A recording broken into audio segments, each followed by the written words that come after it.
नमस्कार, आप देख रहे हैं hot stocks break free caller show. मैं हूं पल्लवी। आज हफ्ते के आखिरी कारोबारी दिन में शानदार तेजी रही। हालांकि पूरे हफ्ते की अगर बात करें तो बाजार कंसोलिडेशन के मूड में ही दिखा। मजबूत विदेशी संकेत, अच्छे मानसून की उम्मीद और रिटेल महंगाई दर लक्ष्य तय होने से मार्केट सेंटिमेंट काफी ज्यादा सुधरा और निफ्टी 15 महीने के सबसे ऊपरी स्तर पर बंद हुआ। सेंसेक्स 364 अंक चढ़ा, वहीं निफ्टी 132 अंक ऊपर बंद हुआ। ऑटो शेयरों की बात करें तो गजब की रफ्तार ऑटो स्टॉक्स ने पकड़ी और इंडेक्स 3% से ज्यादा उछला। इसमें लीड किया हीरो मोटोकॉर्प ने, जहां 5% की तेजी दिखी और बजाज ऑटो यहां 4% तक की तेजी आज के सेशन में दिखी। जैगुआर लैंड रोवर के अच्छे सेल्स नंबर्स के बाद टाटा मोटर्स के शेयर में भी 3% से ज्यादा का उछाल देखने को मिला। ऑटो स्टॉक्स में और की बात की जाए तो M&M, अशोक लेलैंड, मारुति में भी काफी अच्छा रुझान आज के सेशन में दिखा और लंबे समय के बाद भारत फोर्ज में आज काफी अच्छा ट्रेंड दिखा। लगभग 12.5% भारत फोर्ज का शेयर चढ़कर बंद हुआ। कंपनी ने अपनी अगली तिमाही यानी जुलाई सितंबर तिमाही में बेहतर डिमांड की उम्मीद जताई है।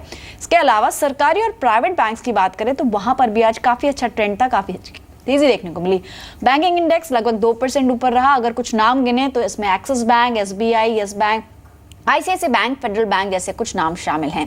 इसके अलावा सरकार के 66 स्टील प्रोडक्ट्स पर मिनिमम इंपोर्ट प्राइस तय होने की वजह से मेटल स्टॉक्स में काफी ज्यादा चमक आज रही और मेटल इंडेक्स लगभग 2.5% ऊपर बंद होने में कामयाब रहा। सबसे ज्यादा तेजी जिनमें रही उसमें हिंडाल्को शामिल है, Hindustan zinc, Vedanta, SAIL, Tata steel जैसे कुछ काउंटर्स रहे। ऑयल एंड गैस की बात करो तो यहाँ पर भी इंडेक्स लगभग 2.7% चढ़कर बंद हुआ और आज रियल्टी शेयरों में भी अच्छी खासी तेजी रही।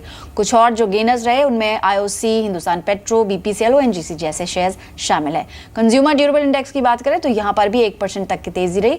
वहीं कैपिटल गुड्स इंडेक्स भी लगभग 2 से 2.25% ऊपर रहा। केवल IT एक ऐसा सेक्टर था जहां पर थोड़ी सॉफ्टनेस दिखी। इन्फोसिस की बात करिए या विप्रो, टेक महिंद्रा, TCS, यहाँ पर कुछ सॉफ्टनेस देखें या फिर कहें कि लाल निशान में बंद हुआ। और साथ ही अगले हफ्ते काफी बड़ा ट्रिगर है, RBI की पॉलिसी है 9 अगस्त को और कई बड़े नतीजे भी आने हैं। हालांकि RBI से रेट कट की उम्मीद कम है, लेकिन फिर भी उससे पहले आज बैंकिंग स्टॉक्स में काफी अच्छा ट्रेंड दिखा। SBI ले लीजिए आप, bank of Baroda, ONGC, PPCL, इनके नंबर्स भी आने, इस पर भी बाजार की नजर रहेगी और आपके सवालों को भी शामिल करेंगे। लेकिन सबसे पहले हमारे आज के एक्सपर्ट उनके पास चलते हैं। बहुत बहुत स्वागत है आशीष आपका। सबसे पहले आज जो ट्रेंड हमने देखा, आज हमने देखा क्योंकि काफ़ी सारे पॉजिटिव फैक्टर्स थे, फिर चाहे गुड मॉनसून है या फिर जो इन्फ्लेशन का जो दर है वो तय हुई है। अब क्योंकि नेक्स्ट वीक RBI की तरफ से कुछ स्टेटमेंट्स आने हैं, हालांकि वो भी फैक्टर इन हो चुका है, फिर भी आपको मंडे की ओपनिंग कैसी लग रही है? चलिए आशीष के पास चलेंगे दोबारा, लेकिन बाजार के कुछ जानकारों से भी हमने बात की है और चलिए सुन लेते हैं कि येस सिक्योरिटीज के कपिल बाली का क्या मानना है।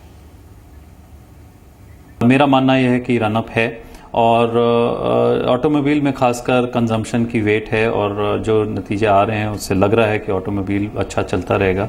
लेकिन क्योंकि अभी जो वैल्यूएशंस हैं वो हिस्टोरिक वैल्यूएशन से थोड़े एक्सपेंसिव हैं, इसलिए मेरा मानना यही है कि लॉन्ग टर्म निवेशक अगर एंट्री लेते हैं तो डेफिनेटली डिप्स पे ही लेनी चाहिए और स्टैगर्ड अप्रोच अपनाना चाहिए। ऑल इन स्ट्रैटेजी इसमें इस वक्त काम नहीं आएगी। बट हैविंग सेड दैट, मेरे ख्याल से सबसे ज़्यादा जो फ़ायदे है वो ऑटोमोबाइल सेक्टर्स हो गए, आपके कंजम्पशन ड्रिवन सेक्टर्स हो गए, इनमें डेफिनेटली आते वर्ष में इसमें फ़ायदा है। एक दो मिड कैप्स की बात जरूर करना चाहूँगा। आपने जैसे बात की, एक मैं स्टॉक पिन पॉइंट करूँगा, अरविंद।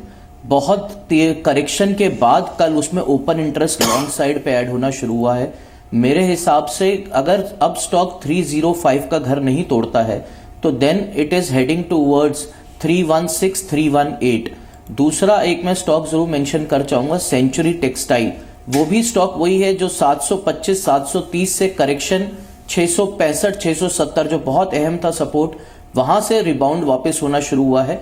मेरे हिसाब से उस पर भी आप नजर रख सकते हैं with a stop loss of 665 towards a target of 720, 725।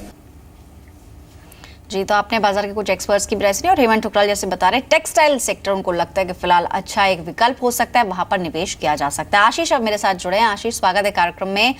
जैसे हमने अलग अलग सेक्टर्स का ट्रेंड देखा, ऑलमोस्ट कह सकते हैं अक्रॉस द बोर्ड बाइंग थी। IT को अगर अलग कर दिया जाए तो सभी सेक्टर्स आज काफी अच्छी तेजी के साथ बंद हुए, लेकिन ओवरऑल वीक में फ्लैटिश ही बाजार रहा। मंडे के लेकर आपकी क्या एक्सपेक्टेशंस हैं, और ये भी कंसिडर करते हुए कि आरबीआई की तरफ से रेट कट को लेकर कुछ अनाउंसमेंट होनी है? उम्मीद कम है, लेकिन फिर भी आपको क्या लगता है? बिल्कुल उम्मीद कम है कि रेट कट की कुछ अनाउंसमेंट हो। मुझे लगता है मंडे को भी मार्केट बुलिश ही रहेगा। आप देखिए जीएसटी के बाद थोड़ा सा ब्रीदर लिया मार्केट ने, फिर जब जैसी न्यूज़ किक इन हुई और उसके बाद सिंक इन होने के बाद फिर बाइंग हमने आज देखी है। अक्रॉस दी बोर्ड बाइंग थी। आप सीमेंट स्टॉक की बात करें, आप टायर स्टॉक की बात करें, भारत फोर्ज एक सरप्राइज था, डिस्पाइट बैड रिजल्ट से ये स्टॉक चढ़ा। जेएलआर के नंबर्स अच्छे आए तो टाटा मोटर्स चढ़ा। तो ओवरऑल आप देखें कहीं ना कहीं न्यूज़ भी थे और एक वैल्यू हंट हो रहा है। तो आज हमने एक और पैटर्न जो देखा है कि कई सारे स्टॉक्स जो बहुत समय से रुके हुए थे, जैसे एपटेक करके एक स्टॉक है जो काफ़ी समय से कंसोलिडेशन में था, ब्रेकआउट नहीं हो रहा था, उसमें आज एक बहुत अच्छी मूव आई।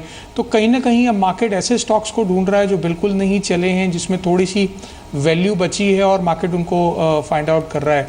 नेवरदलेस मार्केट की ट्रेंड अभी भी बुलिश है। मुझे लगता है 6750 के आसपास का रेंज ज़रूर, 8750 के आसपास का जो लेवल है वो ज़रूर मार्केट को टेस्ट करना चाहिए और शायद उसके ऊपर भी मार्केट जा सकता है अगले वीक में। जी चलिए, अब शुरुआत करेंगे सवाल जवाब के सिलसिले की, और पहला सवाल एसएमएस के जरिए शामिल कर लेते हैं। हमें भेजा है अनिल ने, दिल्ली से भेजा है रिको ऑटो पर, और इनके पास है लगभग 1350 शेयर्स, 45 के लेवल्स पे इन्होंने लिए और ऑलमोस्ट 10 रुपए प्रति शेयर का ये मुनाफा ले रहे हैं। और आज क्योंकि पूरे ऑटो पैक में काफी स्ट्रेंथ थी, यहाँ पर भी 3.25% की स्ट्रेंथ आज के सेशन में दिखी।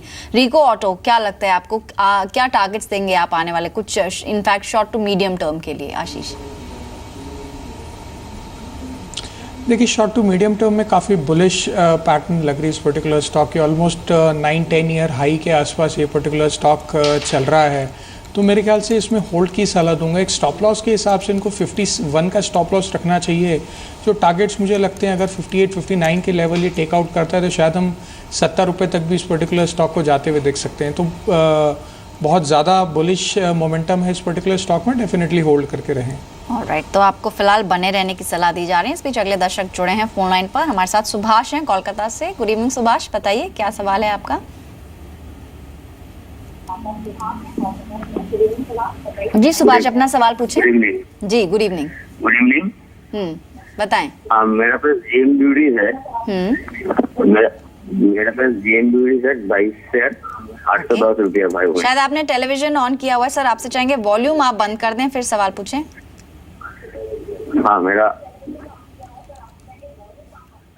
वॉल्यूम बंद कर दिया। जी बताएं, जीएम ब्रेवरीज किस लेवल पर खरीदा आपने? 810 रुपया में। ओके, 800 से ऊपर खरीदे। शायद इन्होंने अलग अलग स्तरों पर लिया। 810 की इनकी एवरेज खरीदे और फिलहाल 461, काफ़ी नीचे ये स्टॉक आ चुका है। ब्रेवरीज और डिस्टिलरीज कारोबार की एक कंपनी है। हालांकि वॉल्यूम्स हम देख रहे हैं काफ़ी कम इसमें वॉल्यूम्स हैं और हो सकता है बहुत पहले की इनकी खरीद रही हो। आशीष, चार्ट्स को देख के क्या लग रहा है आपको? प्राइस में तो काफ़ी ज़्यादा कह सकते हैं कि इनकी वेल्थ डिस्ट्रॉय हो चुकी है, ऑलमोस्ट 50% जा चुकी है। आगे के लिए क्या सलाह, इसमें कुछ होप बाकी है?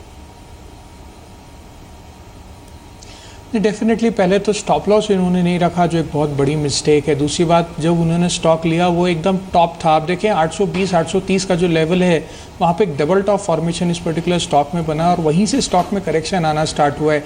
कंटिन्यूस डाउन ट्रेंड में है ये पर्टिकुलर स्टॉक। जब रिजल्ट्स भी आए थे तो काफ़ी नेगेटिव रिजल्ट्स आए थे, तो वहाँ से और हैमरिंग हुई और उसके बाद तो रिकवर कर ही नहीं पाया ये स्टॉक। तो मुझे लगता है कि ये स्टॉक और यहाँ से और नीचे गिरेगा।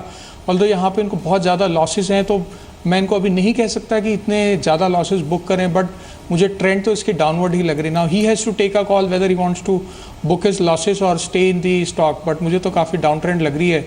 If he wants he can wait for some time और 500-550 अगर इनको दिखता है वहाँ पे एग्जिट कर सकते हैं। तो नेवरदलेस सेल ऑन राइज और सेल की सलाह रहेगी इनको। जी, इनफैक्ट इस तरह के जो स्टॉक्स होते हैं कम वॉल्यूम वाले, काफ़ी जल्दी इनमें तेज़ी आती है, इसलिए 900 के लेवल्स पर ये काफ़ी जल्दी पहुंचा था और उसके बाद फॉल भी काफ़ी दिखा और फिलहाल 461 के लेवल्स पर ये पहुंच चुका है। निकल जाने की सलाह है अगर आप अपना नुकसान बुक कर सकते हैं।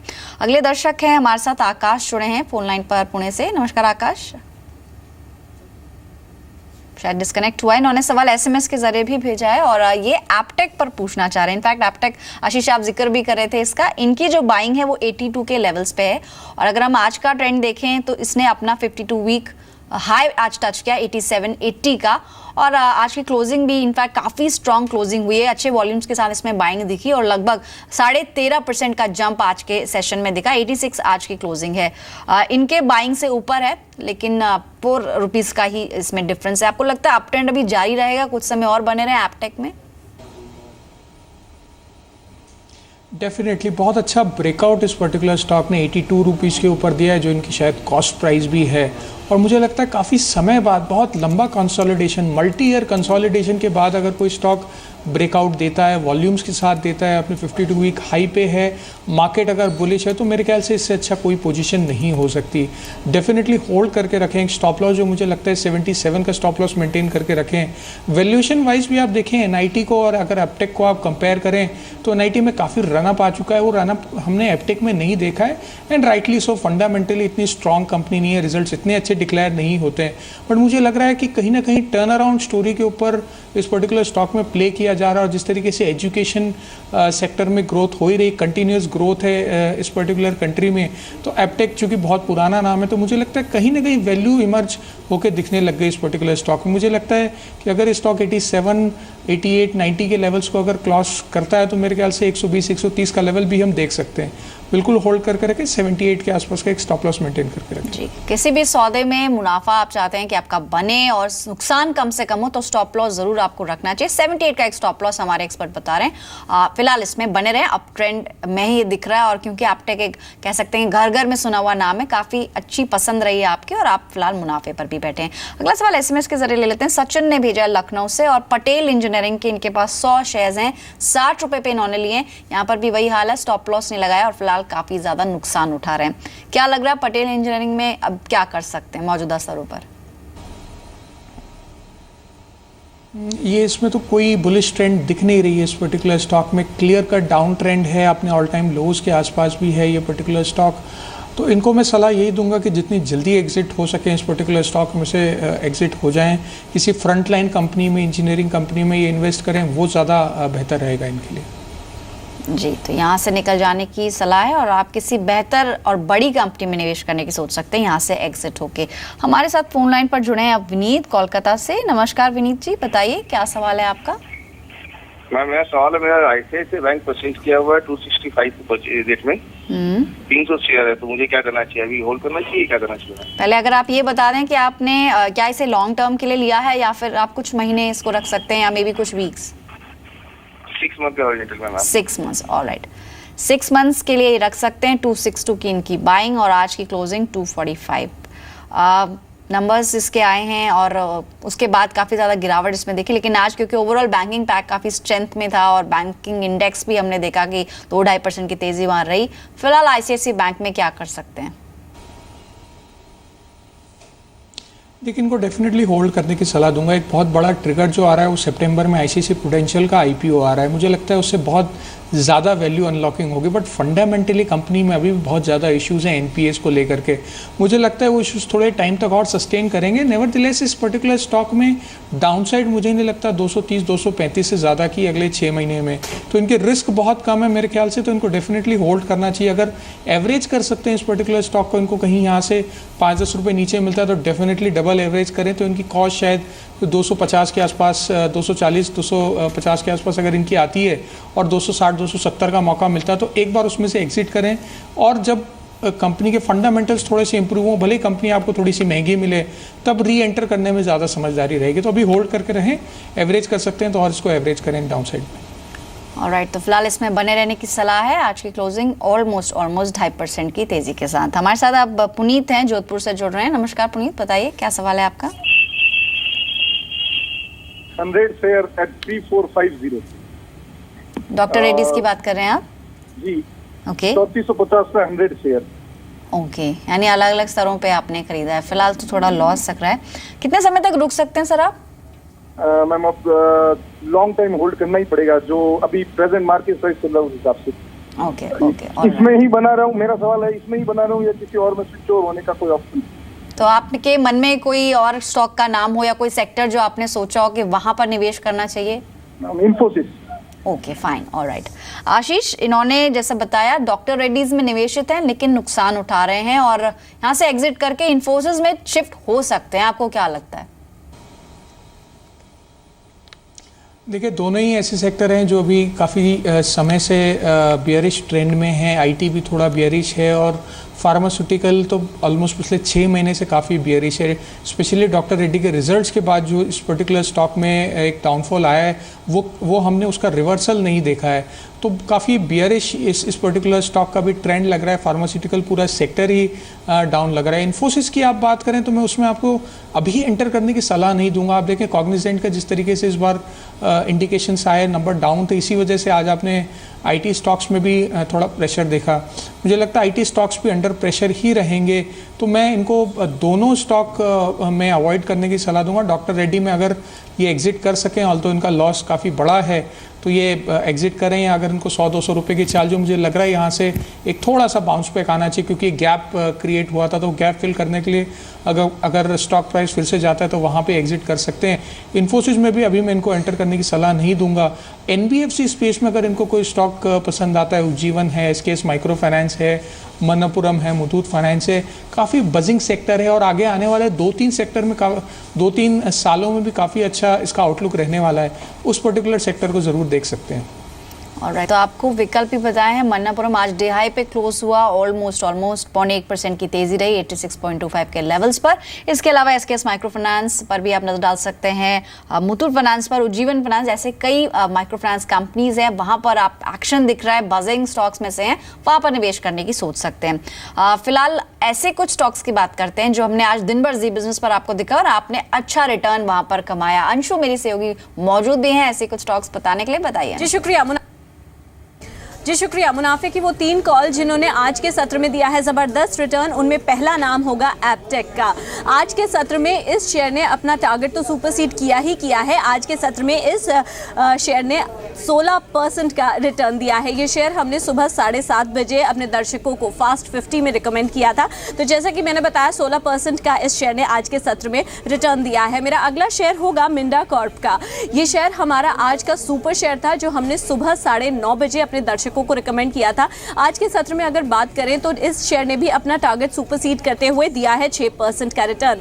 मेरा आखिरी शेयर होगा बीएफ इन्वेस्टमेंट का। ये शेयर हमने बाजार बंद होने से 20 मिनट पहले अपने दर्शकों को रिकमेंड किया था फाइनल बेट में, और इस शेयर ने भी अपने टारगेट्स को सुपरसीड करते हुए आज के सत्र में दिया है 10% का रिटर्न। जी, तो 3 वो स्टॉक्स जहां पर आपको शानदार रिटर्न मिला आज के सेशन में, जिनमें एपटेक, जिस पर हम काफी चर्चा कर चुके हैं, मिंडा कॉर्प और साथ ही बीएफ इन्वेस्ट, यहां पर भी 10.5 से 11% तक का रिटर्न आज के सेशन में दिखा। लेकिन अंशु, अगले दिन के लिए यानी कि सोमवार के लिए कौन सी वो कॉल्स है जहां पर अच्छा मुनाफा कमाया जा सकता है? जी, मेरा पहला शेयर होगा हीरो मोटर कॉर्प का। सोमवार को कंपनी के नतीजे आने हैं। वॉल्यूम और मुनाफे में बढ़ोतरी का अनुमान लगाया जा रहा है। वॉल्यूम की अगर बात करें तो 6% और मुनाफे की अगर बात करें तो 15.5% ग्रोथ का अनुमान है। साथ ही साथ नए लॉन्च की भी प्लानिंग कंपनी कर रही है।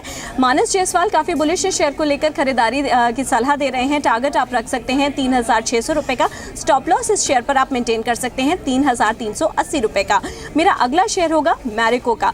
कंपनी के Q1 के नतीजे आए हैं जो कि अनुमान के मुताबिक रहे हैं। एबिटा मार्जिन्स में बढ़ोतरी दर्ज की गई है। 21.3% की बढ़ोतरी एबिटा मार्जिन्स में दर्ज की गई है।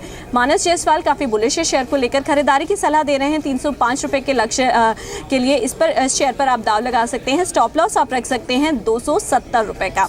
मेरा अगला शेयर होगा सीएट का। आज के सत्र में अगर बात करें तो टायर शेयरों में काफ़ी तेज़ी देखने को मिली। मानस जायसवाल सीएट के शेयर पर काफ़ी बुलिश हैं। खरीदारी की सलाह देते हुए 945 रुपये के टारगेट बता रहे हैं शेयर को लेकर। 885 रुपये के स्टॉप लॉस आप इस शेयर पर मेंटेन कर सकते हैं। प्रिज्म सीमेंट होगा मेरा अगला शेयर।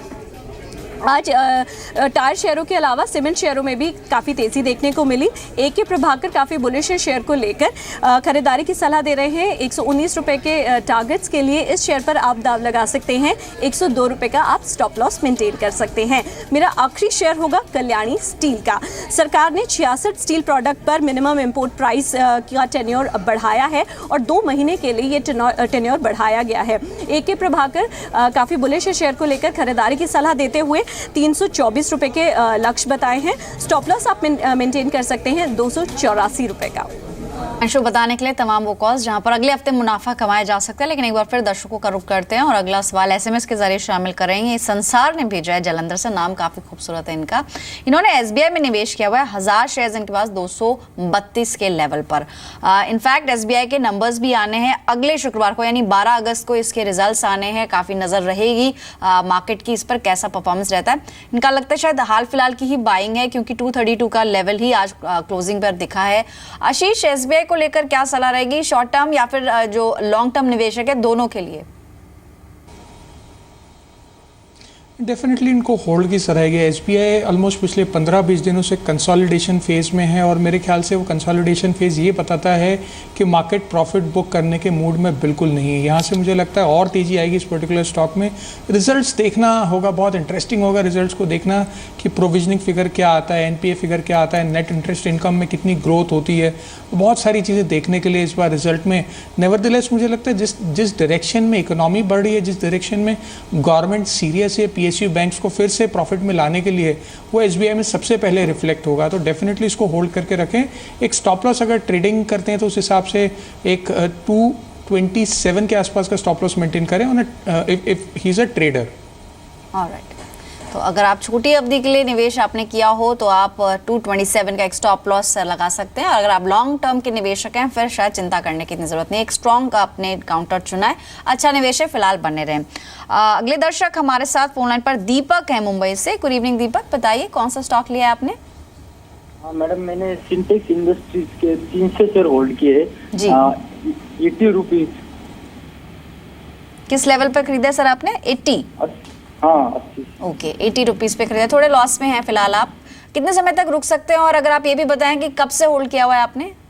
अभी मैंने एक 20-25 दिन हो गए। ओके, हाल फिलहाल की खरीदे, 20 to 21 डेज हुए हैं। और आप कितने समय के लिए इसको निवेशित रहना चाहते हैं सर सिंटेक्स में? अभी शॉर्ट टर्म के लिए। ओके, ऑलराइट, यानी few months, may be 3 months या शायद के आसपास। चलिए ठीक है। आशीष, सिंटेक्स की खरीदे 80 रुपये के आसपास और आज ऑलमोस्ट कह सकते हैं कि फ्लैटिश ये रहा है।